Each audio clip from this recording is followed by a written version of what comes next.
নমস্কাৰ বন্ধুসকল, welcome to my YouTube channel. তো আজি আমি পাৰ্চেণ্টেজৰ পাৰ্ট 3 আলোচনা কৰিম। ইয়াৰ আগতে আমি পাৰ্চেণ্টেজৰ পাৰ্ট 1 আৰু পাৰ্ট 2 আলোচনা কৰিছোঁ। তো যিসকলে আগৰ ভিডিঅ' কেইটা চোৱা নাই চাই ল'ব। তো আজি আমি পাৰ্চেণ্টেজৰ আমি যিবিলাক অংক আহে বঢ়াই দিয়া 10% বঢ়াই দিয়া হ'ল বা 20% কমাই দিয়া হ'ল, তো সেনেকুৱা টাইপৰ অংকবিলাক চাম। তো এইটো এটা ধুনীয়া কনচেপ্ট হয়। তো এটা কথা মন কৰিব, যিকোনো এটা সংখ্যা বা যিকোনো এটা বস্তু যদি তাৰ নিজৰ অৱস্থাত অটুট থাকে বা সি অলপো কমি নাযায় বা বাঢ়ি নাযায়, তেতিয়া তাক 100% বুলি কোৱা হয়। ঠিক আছে, এতিয়া ধৰি লোৱা তোমাৰ হাতত 50 টকা আছে। ঠিক আছে, তাৰমানে তোমাৰ হাতত এই 50 টকাটো কি হ'ল 100% হ'ল। যদি তোমাৰ তাৰ পৰা কি হৈ যায় 5 টকা কমি যায়, এতিয়া 45 টকা হৈ গ'ল, তাৰমানে কিমান হৈ গ'ল 50ৰ 5 টকা কমি যোৱা মানে কিমান পাৰ্চেণ্ট কমি যাব, 50ৰ 5 টকা কিমান পাৰ্চেণ্ট হ'ব 10%।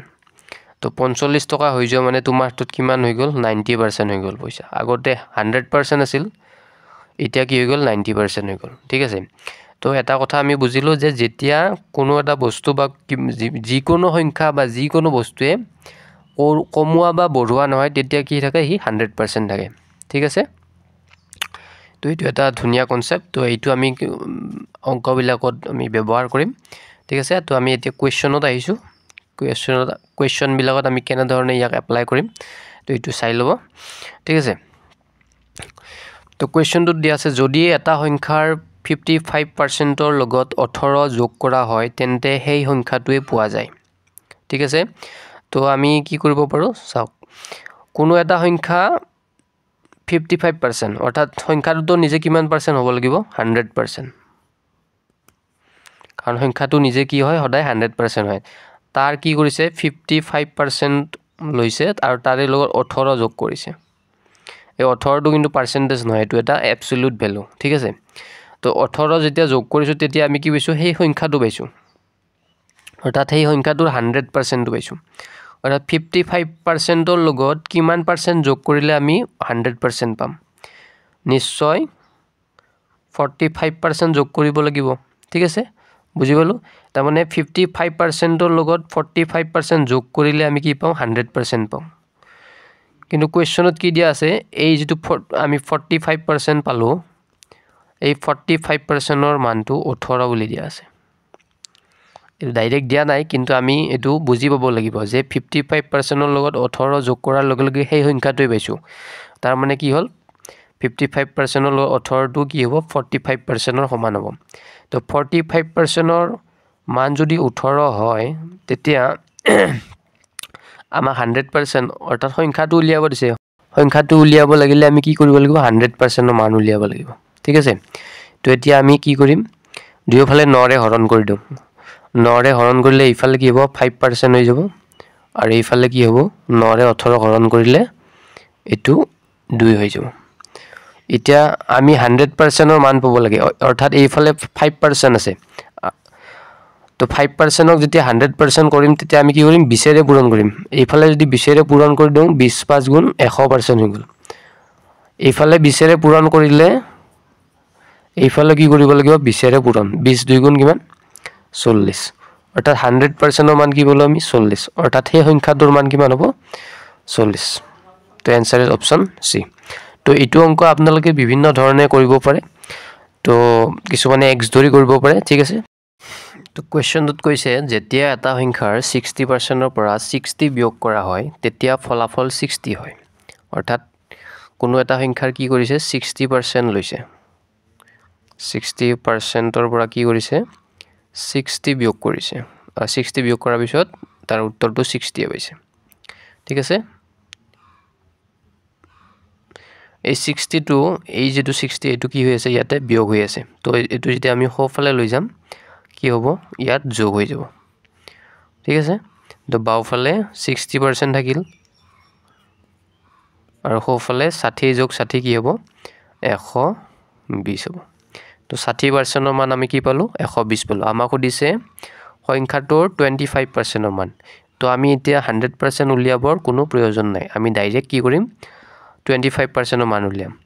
তো আমি 25% উলিয়াবলৈ কি কৰিব লাগিব আমি কি কৰিম এবাৰ দুয়োফালে 12 ৰে হৰণ কৰি দিম এইফালে 12 ৰে হৰণ এইফালে 12 ৰে হৰণ তো ইয়াতে কি থাকিল 12 ৰে যেতিয়া হৰণ কৰিম 5% হ'ব 12 ৰে 120 10 বাৰ যাব তো আমাক দিছে 25% আমি পালো 5% তো 25 বনাবলৈ আমি এইফালে 5 ৰে পূৰণ কৰি দিম আৰু এইফালে 5 ৰে পূৰণ হ'ব তো 25% মান কি পালো 10 5 গুণ 50 তো आंसर इज ऑप्शन बी ঠিক আছে তো কোৱেশ্চনটো দিয়া আছে এ হোল বিটকৈ 20% অধিক আৰু বি হোল সিটকৈ 50% কম আৰু সি ডিটকৈ 40% বেছি তেনেহলে এ ডিটকৈ কিমান পাৰ্সেন্ট কম হদিছে ঠিক আছে তো এইটোত আমি কি কৰিম ব্যাকওয়াৰ্ড এপ্ৰোচ লগাম অৰ্থাৎ আমি উলটাকৈ আহিম তো আমি প্ৰথম লিখি লৈছো এ বি সি ডি তো আমি ডিৰ মান 100 বুলি ধৰি লৈছো ঠিক আছে ডিৰ মান 100 বুলি ধৰিছো এটা সিৰ মান কি হ'ব সি টু ডিতকৈ 40% বেছি অৰ্থাৎ এইফালে যদি আহিম আমি কি হ'ব 40% বাঢ়ি যাব তো 140% মান 40 তো 40 বাঢ়ি যাব তো সিৰ মান কি হ'ব 140 হ'ব ঠিক আছে তো এতিয়া আমি বি আৰু সি ৰাইছো বি হোল সিটকৈ 50% কম অৰ্থাৎ সিটকৈ 50% কম অৰ্থাৎ সিৰ পৰা যেতিয়া বি আহিম তেতিয়া কি হ'ব 50% কমি যাব তো 140 ৰ 50% মানে আধা তো 140 ৰ আধা কি হ'ব 70 তো সিৰ পৰা বি লৈ যাওতে 70 কমি যাব তো 140 ৰ যেতিয়া 70 বিয়োগ হ'ব তেতিয়া কি হ'ব বিৰ মান 70 হ'ব ঠিক আছে তো এতিয়া আমি আহিছো এ আৰু বি লৈ এ বিটকৈ 20% অধিক ঠিক আছে তো বিৰ মান হৈছে 70 তো এৰ মান কি হ'ব বিটকৈ 20% বেছি হ'ব ঠিক আছে তো এটা বিৰ 20% কিমান হ'ব বিৰ 20% অৰ্থাৎ 70 ৰ 20% কেনে কৰিলাম আমি 70 পুৰণ 100 ভাগৰ 20 তো এটো যেতিয়া কটাকটি কৰিম 0 0 কেনসেল এটো 0 0 7 2 গুণ 14 অৰ্থাৎ 70 ৰ 20% মানে কি বলো আমি 7 পুৰণ 2 14 তো এতিয়া বিৰ মান যদি 70 হয় এৰ মান কি হ'ব 14 বেছি হ'ব অৰ্থাৎ 84 হ'ব তো এতিয়া আমি গোটে কিটা মান পালো ডিৰ মান পালো 100 সিৰ মান 140 বিৰ মান 70 আৰু এৰ মান 84 এতিয়া আমাক কি হদিছে এ টু ডিতকৈ কিমান শতাংশ কম তো এ টু চাওক 84 আছে ডি টু আছে 100 তো কিমান কম আছে 16 কম আছে কিমানতকৈ কিহতকৈ কম হদিছে ডিতকৈ ডিৰ মান কিমান 100 তো যেতিয়া আমি পাৰ্সেন্টেজ উলিয়াম 100% ৰে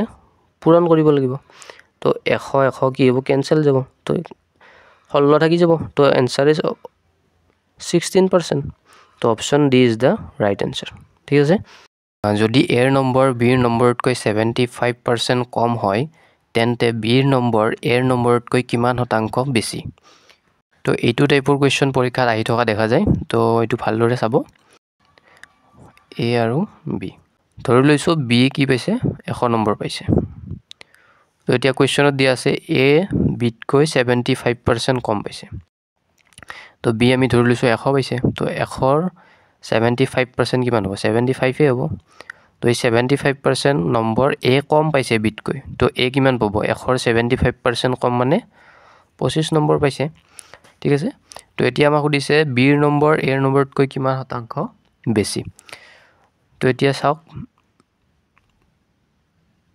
বি এতকৈ 75 নম্বৰ বেছি পাইছে তো এতিয়া আমি পাৰ্সেন্টেজটো কেনেকৈ উলিয়াম কিহতকৈ হদিছে এতকৈ তো এ টু তলত এ কিমান পাইছে 25 পাইছে তো বি কিমান বেছি পাইছে 75 বেছি পাইছে নম্বৰ তো এতিয়া পাৰ্সেন্টেজ উলিয়াবলৈ আমি 100% ৰে পূৰণ কৰিম তো 25 ৰে 100 কেইবাৰ যায় 4 বাৰ যায় তো 75 পূৰণ 4 কৰিলে কি পাম আমি উত্তৰটো পাই যাম 75 পূৰণ 4 তো এইটো কেনেকৈ আমি ইজিলি কৰিম চাওক 4 7 গুণ কিমান 28 আৰু 70 ক যদি আমি 4 ৰে পূৰণ কৰো কি হ'ব 280 হ'ব তাৰে লগত কি আছে 5 এটা আছে তো 4 5 গুণ কিমান 20 তো 20 যোগ কৰি দিলে হ'ল 280 লগত যেতিয়া আমি 20 যোগ কৰিম তেতিয়া কি পাম 300 পাম তো এনসাৰ ইজ অপশন ডি 300%।